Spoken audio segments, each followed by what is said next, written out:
Nothing on? Okay, great. My name is Zack Morrison. I would love to be your Disney Plus reviewer for reviews.org, and I am here today to talk to you about what I think is the most criminally underrated Disney movie of all time, and also my personal favorite, Bedknobs and Broomsticks. Think back to a time right after Mary Poppins came out, like Orson Welles' The Magnificent Ambersons to Citizen Kane, the lesser known but arguably much greater follow-up to the ultimate success story. Bedknobs and Broomsticks is a high fantasy tale following Angela Lansbury's eglantine price as she helps 3 orphan kids escape the bombings of London during World War II and takes them into her house, as she likes to say. Little do those kids know that Miss Price is actually an apprentice witch and has been practicing magic from the Correspondence College of Witchcraft in London, and she is just about to receive her final lesson that will help the Allied forces in the war effort against the Nazis. Unfortunately, the kids also discover that Miss Price is a witch, and hilarity ensues, and they go on many adventures together.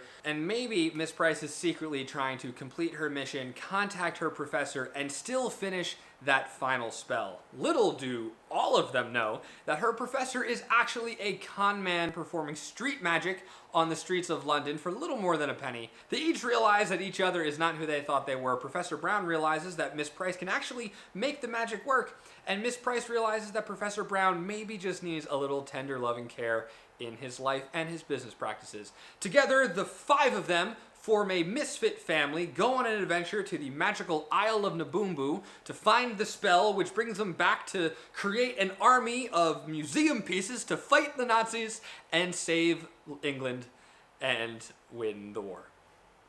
It's great. The music is fantastic. The Age of Not Believing is a song that still haunts my dreams to this day.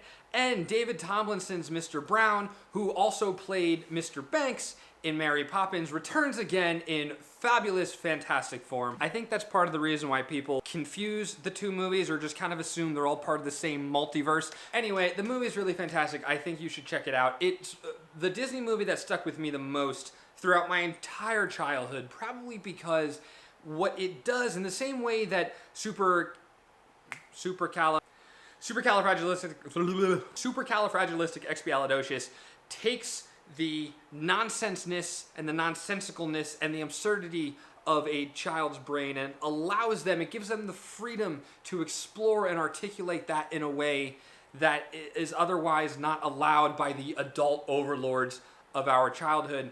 That's exactly what the song The Age of Not Believing talks about. It explores that crazy, messed up time when a child becomes an adult, when a boy becomes a man, when a girl becomes a woman, and adulthood takes over and imagination goes away. And it's really, really quite sad when you think about it. And it dives deeper into a level of psychology that other Disney movies don't touch upon. And that's why I think it is my personal favorite. I really hope it is your favorite too. And if you haven't watched it yet, Angela Lansbury is fantastic. The music is just beautifully magical, and it is potentially a long-lost adventure that audiences and families can still enjoy today. I hope you like this review. Please let me review other Disney movies. I like to talk, and this is fun for me. So, once again, my name is Zack Morrison. You can find me at ZackMorrison18 on Twitter, Instagram, and YouTube. And, yeah, I'm gonna go now. Cool. Thanks. See you.